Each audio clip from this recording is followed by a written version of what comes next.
So it's come to my attention that a surprising number of you haven't been paying attention to the interstellar visitor that's entered our solar system, 3I Atlas. Maybe it's nothing. Could be nothing. It's a very weird and interesting nothing, even if it is just a nothing. But in case it's something, I figured I'd give you folks a rundown of some of the weirder aspects of what this thing is. Now, I should start off saying that most of this information that I'm going to be talking about comes from Professor Avi Loeb of Harvard University. Link down to his article below. But a lot more has come out since that time. And the closer this thing gets, the weirder it gets. So let's talk about the 3I designation, 3I Atlas. Henceforth, I'm just going to be calling it Atlas, since that's its name. The 3I is the designation for third interstellar object. In other words, this is not something from the Oort cloud. This is not a regular returning meteor. This is something foreign. The first interstellar object was Oumuamua back in 2017. Now, it came from the Vega system, or it came from the direction of Vega, more or less. All three of these objects, they're kind of from the same quadrant of the night sky, but they look like they're coming from very different places. Oumuamua was kind of weird. It was it was a cylindrical object. Not really what we were expecting. Not a typical rogue asteroid. Some people at the time were pointing out that something like this could be an interstellar probe. Right? If you're going to scout out a system before you arrive, maybe toss one in a hyperbolic arc. Never gets too close to any of the planets, but you can take some pictures, kind of get a bird's eye view of what's going on there. Maybe. It was kind of weird. The second interstellar object was Borislav back in 2019, coming from Cassiopeia. By all indications, just a rogue asteroid. Nothing too weird about it, aside from the fact that it's interstellar, and if you're a big nerd, there's a lot that's interesting about it. But this third one, Atlas, from the Sagittarius constellation. Although currently, at the recording of this video, it's, if you could see, you can't because it's too bright, but it's almost directly in between Venus and the Sun in the constellation of Virgo. I have a telescope. I should have gotten a picture of it back when it was visible, but it didn't even occur to me. And now it's past the solar horizon where we can't see it anymore. Now, what's weird about this thing? Well, first of all, it's probably about 20 kilometers in diameter. And Oumuamua was considered really weird because it was 2 kilometers, which is huge.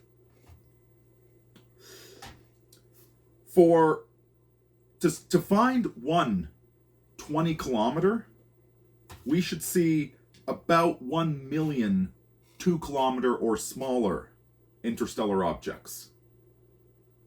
And we've only seen 3. 3 confirmed interstellar objects that we found. And one of them is a 1 in a million size. So that is pretty weird.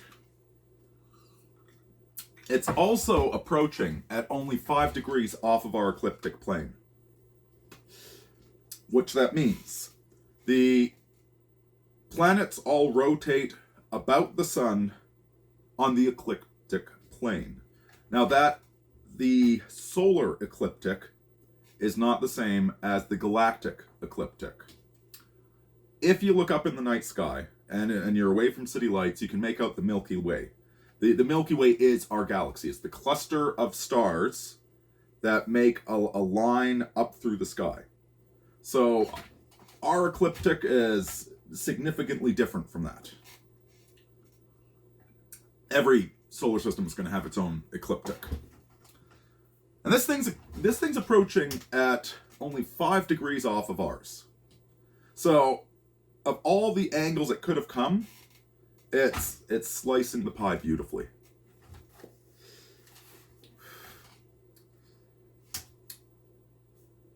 It's another weird thing. Now this thing entered what you could call our solar system's territory 8,000 years ago. Right around when we started recording history, as far as we know, according to current theories. Göbekli Tepe might disagree with that, but we'll go with the civilization started in 4000 BC. Okay, that's about when it entered our solar system, the outer limits of the Oort cloud, which is 100,000 AU away. The Oort cloud is 2,000 to 100,000 AU. And I'm going to be a little bit fuzzy on this one, but that's about 2 light years. It's close to that. It's about halfway to the next star. So maybe calling that our territory is a bit of an exaggeration, but this thing has been coming for a really long time. But we couldn't see it until the absolute last minute, because it was coming from the galactic core, from the region of the galactic core. In fact, later estimates show that this thing might be billions of years old. This thing might be older than our solar system. It's not just a traveler from deep space, it's a traveler from deep time. At least if our reverse trajectories on it are correct. So yeah, we could have landed a probe on it if we had spotted it 1 year earlier. But we didn't. It's too late. There's not enough time to launch a probe to go look at the thing close up. It's just going to rocket through the system, and we got to look at it with what we have.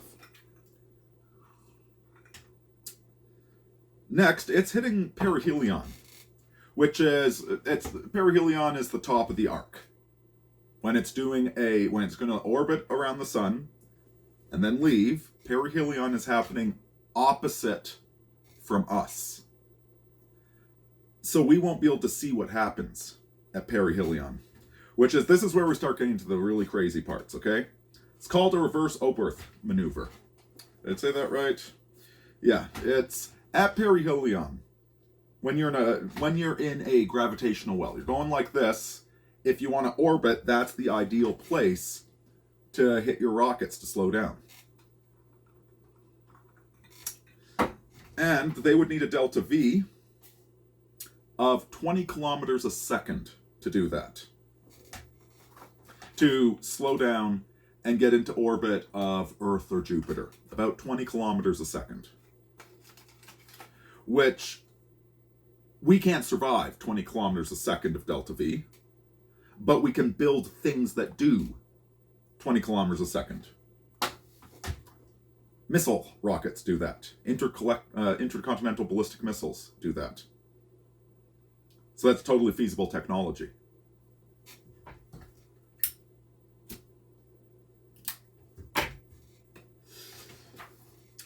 What else? If it were to launch a probe at Pluto, Venus, Mars, or Jupiter, 5 kilometers a second of delta V, which is again something we can accomplish.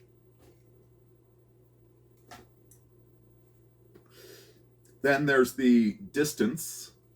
It's coming by Pluto, Venus, Mars, and Jupiter. Super close.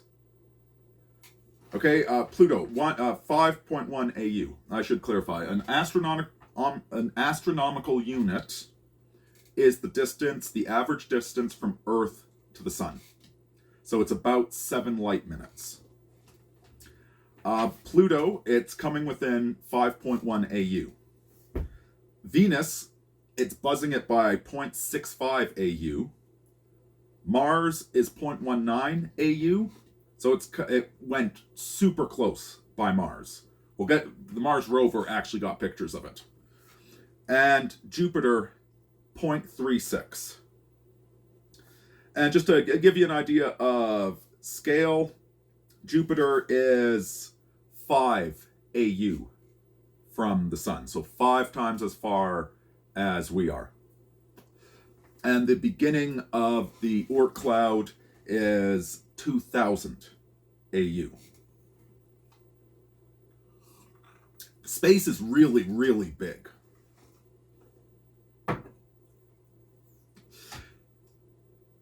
Now there was some discussion from Professor Loeb that it might be a solar sail. The thing that we're looking at could be a solar sail,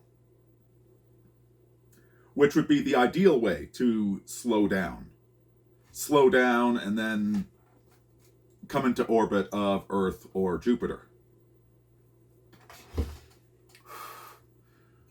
I mean, if you needed some hydrogen, Jupiter would be a good place to set up a base. Who knows?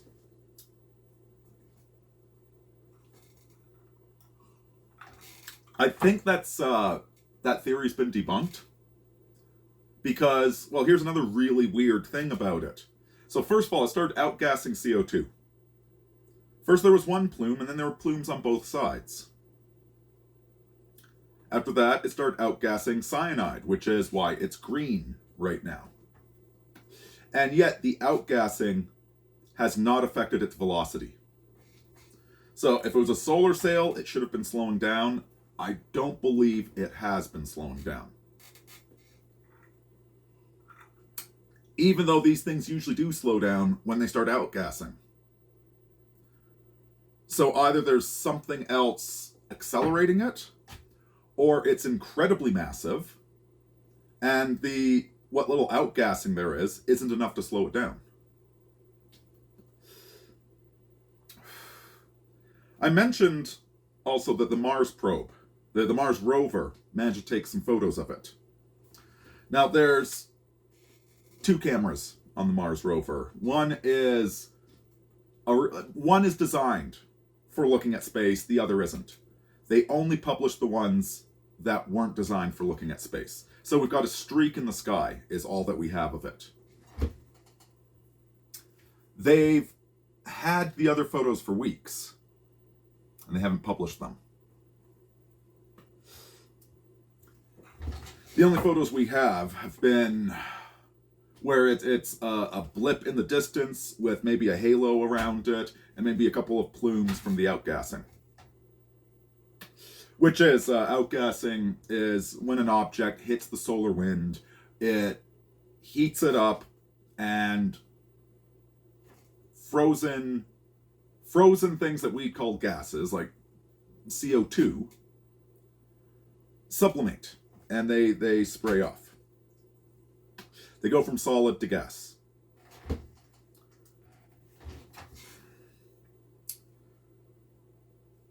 And there's finally two last things that are really, really weird. I'm sure that most of you know about SETI, but I'll cover it briefly. The search for extraterrestrial intelligence. SETI is a giant radar telescope scanning the heavens for anything weird, anything noticeable, prime numbers in sequence, for example. And the WOW signal was back in 1977, I think. They detected a sudden burst of radio frequency. And the guy that was checking the report the next day wrote "wow" next to it. So that's the name of the WOW signal. Because it was like, whoa, that was something. But what was it? The cynical view would say it was probably a spy satellite. American, Russian, The radio telescope just happened to catch one of our own spy satellites that the government won't admit to. However, this WOW signal came from the course that Atlas was on.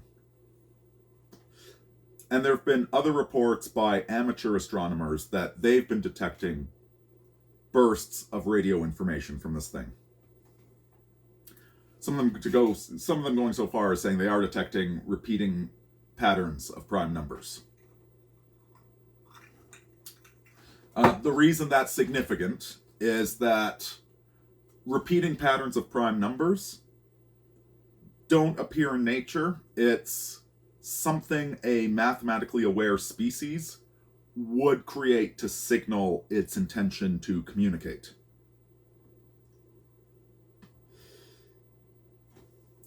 And this thing has basically disappeared. It's off our sensors right now. You know, some of the more advanced satellites can still track it, but you can't see it with a telescope anymore because it's too close to the sun. It drops below the horizon before the sun does. At least up where I'm living. I'm not such an expert at astronomy that I could say the same for where you are. And it's going to disappear until late December. And if it's coming to Earth, if it's doing a hard break on the other side, well, we could expect it by about March or so. NASA's claiming they haven't published the photos because of the government shutdown. Yeah, maybe. Other people are worried about Project Bluebeam. Project Bluebeam being I don't like using conspiracy theory. After all, that's a phrase invented by the CIA. But the essence of it is that they use advanced holographic technology that who knows how it works, but they create a simulation of an alien invasion or the second coming of Christ or giant squid hits New York City. To control and corral the population, maybe. Is this that? Well, it's not just NASA talking about it. A lot of amateurs are seeing it as well. And Professor Loeb talking about it potentially being an alien craft is, well, I mean, I don't know the guy's whole resume. He seems, at first blush, to be one of those crazy intellectuals that loves exploring weird ideas. And he's not saying it is an alien craft. He's just saying, you know, if there was an alien craft, it would look a lot like this. And if it is an alien craft, that's been, well, by all indications, unless if it warped here and put on a cloaking device, it's been traveling for thousands of years. It's been traveling for longer than, well, I don't know how long we've been around. All indications are Atlantis was a real place. Probably a Bronze Age level civilization that when the what do they call it? Doesn't matter. When the end of the Ice Age occurred, Atlantis collapsed, and the refugees went lots of places, leaving legends of these water people that taught civilization. Göbekli Tepe was likely built by the descendants of Atlantis. At least that's a very educated guess based upon what very little data we have. What very little data we have shows that the standard model of nothing but hunter-gatherers and then Ur and Babylon are built is completely incorrect. Göbekli Tepe completely throws that on its head. Does not fit that model at all. So I'm on the Atlantis side. Who knows? Maybe we had flying cars 50,000 years ago.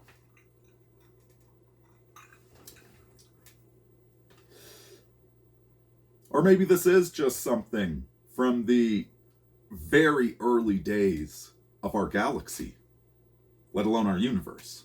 Actually, it wouldn't be that early in the universe, but it'd be early for our galaxy. What if this is some sort of proto-matter composed of different combinations of elements than we expect to find in a late object? I don't know, man.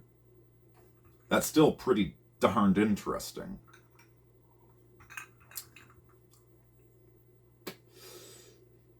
Or maybe it is some sort of generation sleeper ship that looked into the distance, saw a habitable planet. It could see from the oxygen in the atmosphere anytime our planet transited the sun that there's life on that planet. Not intelligent life, not that they knew, but life. Maybe they're going to be just as surprised as us when they meet a technological civilization. Lots of things could get spicy. Got a feeling 2026 is going to be a far out year. Carpe futurum, tene traditum. And try and be open-minded with the alien visitors, should they arrive. Aurini.